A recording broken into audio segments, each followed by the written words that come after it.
কাতারে থাকা মার্কিন ঘাঁটি আল উদেদ লক্ষ্য করে ৬টি মিসাইল ছুড়েছে ইরান। ইসরায়েলের একজন কর্মকর্তার বরাতে মার্কিন গণমাধ্যম এক্সিওস জানিয়েছে, কাতারের মার্কিন ঘাঁটি লক্ষ্য করে এই হামলা চালানো হয়। এর আগে এক্সিওস জানিয়েছিল, মার্কিন ঘাঁটি লক্ষ্য করে হামলার প্রস্তুতি নিচ্ছে ইরান। কাতারে হামলার পরপর একজন প্রত্যক্ষদর্শীর বরাত দিয়ে বার্তা সংস্থা রয়টার্স জানিয়েছে, দেশটির রাজধানী দোহায় বেশ কয়েক দফা বিস্ফোরণের শব্দ শোনা গেছে।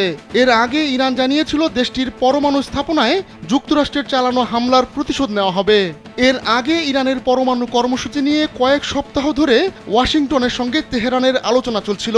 সেই চলমান আলোচনার মধ্যেই গেল ১৩ জুন ইরানে হামলা শুরু করে ইসরায়েল।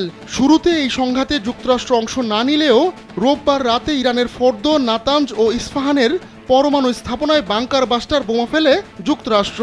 এরপর থেকেই তেতে রয়েছে মধ্যপ্রাচ্যের পরিস্থিতি।